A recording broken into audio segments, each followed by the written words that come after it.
kami tentunya institusi Polri menolak kalau sampai ada usulan Polri berada di bawah kementerian khusus. Dan kalaupun saya yang menjadi Menteri Kepolisian, saya lebih baik menjadi petani saja. Meletakkan Polri di bawah kementerian sama saja melemahkan institusi Polri, melemahkan negara, dan melemahkan Presiden. Baik, terima kasih yang terhormat Bapak Pimpinan Komisi 3.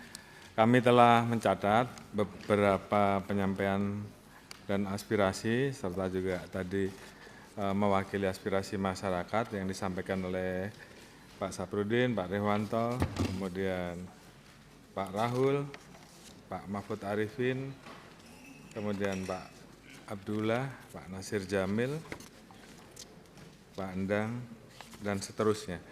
Pada prinsipnya yang pertama, kami berterima kasih bahwa kami mendapatkan kesempatan untuk bicara pada hari ini untuk menjelaskan terkait dengan beberapa agenda kerja kami yang selama ini telah kami laksanakan dan bisa kami laporkan secara langsung kepada Komisi 3 selaku pengawas dan mitra kami di dalam bidang-bidang pekerjaan kami. Itu yang pertama. Yang kedua, tadi secara umum kami mencatat bahwa ada beberapa upaya untuk melakukan perbaikan, khususnya terhadap masalah pelayanan dan kultural, khususnya terkait dengan pelanggaran-pelanggaran yang juga tentunya berdampak pada pengawasan.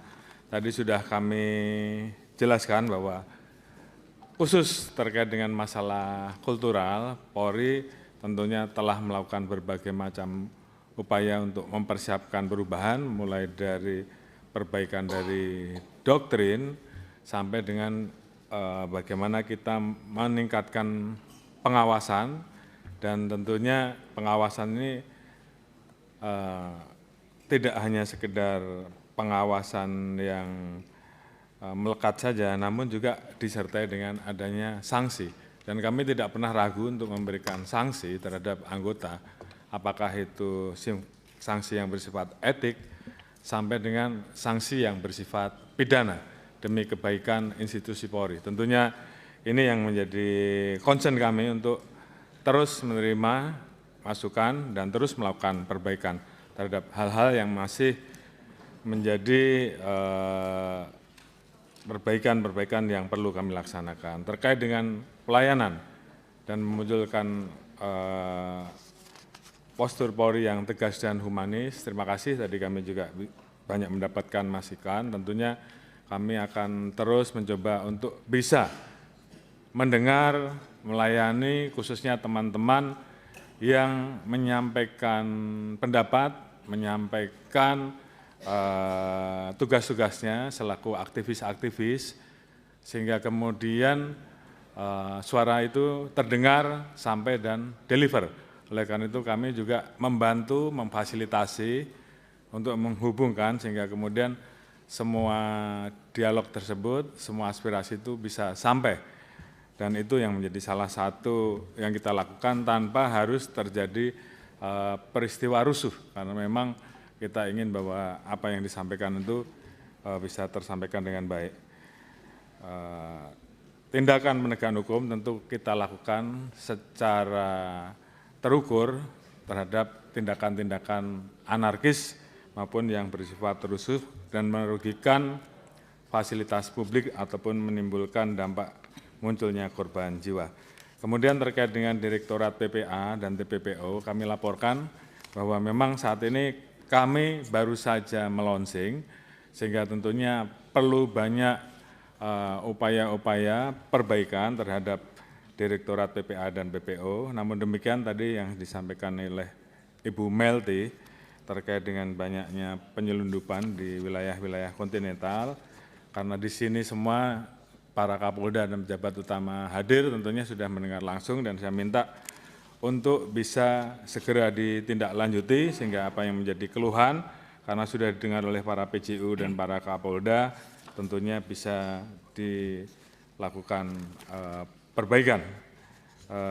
Terkait dengan beberapa pertanyaan apakah tadi Pak Beni kalau tidak salah ada beberapa pertanyaan, apakah perlu ada perbaikan terkait dengan penambahan pengawasan eksternal. Prinsipnya Polri ini terbuka. Tadi kami sudah sampaikan bahwa kami sampai membuka ruang pengaduan, baik melalui medsos, QR Code. Kalau Bapak Ibu mungkin masuk ke hotel, di situ ada QR Code-nya Propam, sehingga masyarakat bisa melapor setiap saat terkait dengan pelanggaran yang terjadi. Dan kita ada whistleblower system, artinya orang yang memberikan laporan itu kita lindungi. Itu bagian dari upaya kita untuk terus melakukan perbaikan terhadap institusi Polri. Tentunya terhadap hal-hal yang masih kurang, kami justru ingin mendapatkan masukan, dan itu adalah salah satu media yang bisa diberikan masukan untuk kemudian kita bisa lakukan evaluasi.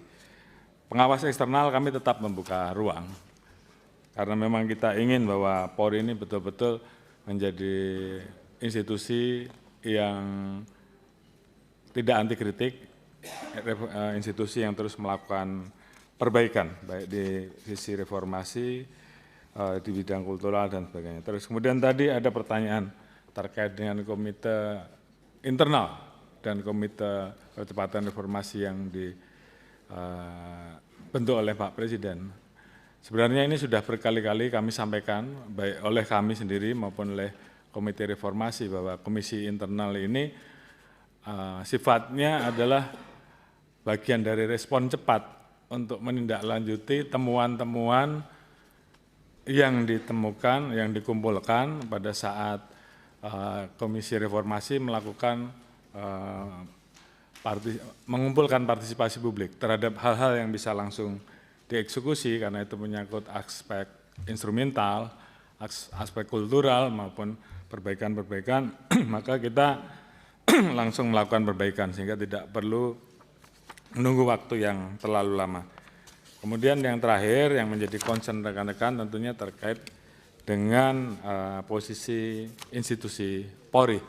Tentunya kami sangat berterima kasih atas dukungan dari seluruh mitra yang menempatkan Polri tetap di bawah Presiden, karena ini adalah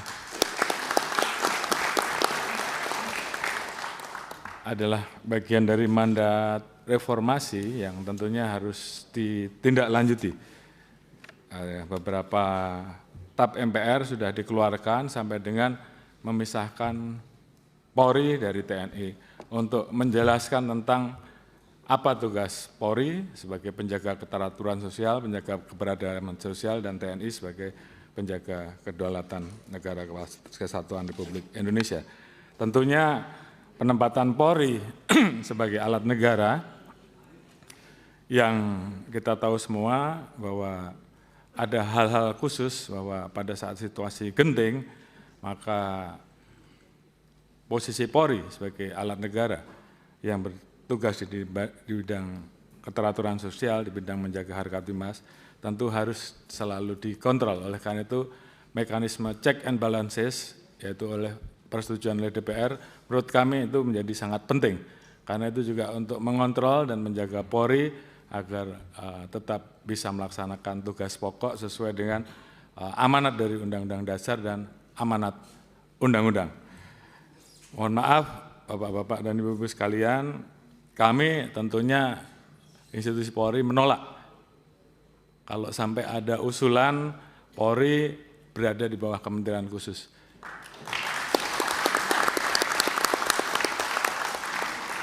Karena bagi kami posisi institusi Polri seperti saat ini adalah posisi yang sangat ideal. Kita bisa menjadi alat negara yang betul-betul memberikan pelayanan kepada masyarakat di bidang harkamtipmas, di bidang hukum, di bidang pelindungan, pelayanan dan pelayanan. Di satu sisi kita betul-betul bisa berada langsung di bawah Bapak Presiden, sehingga pada saat Presiden membutuhkan kami, maka kami bisa bergerak tanpa harus ada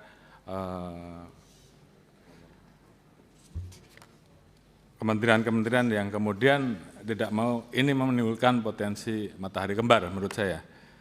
Jadi kalau tadi saya harus memilih karena beberapa kali ada yang menyampaikan Kapolri sudah 5 tahun, kalau saya harus memilih, dan kemarin sudah saya sampaikan, bahkan ada beberapa orang yang menyampaikan ke saya lewat WA bahwa mau enggak Pak Kapolri jadi Menteri Kepolisian.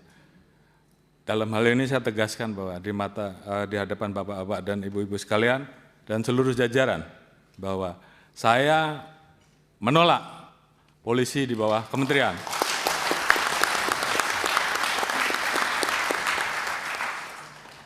Dan kalaupun saya yang menjadi Menteri Kepolisian, saya lebih baik menjadi petani saja. Oh iya, ini menyala nih Pak Kapolri, benar. Oleh karena itu, saya anggap meletakkan Polri di bawah kementerian sama saja melemahkan institusi Polri, melemahkan negara dan melemahkan presiden.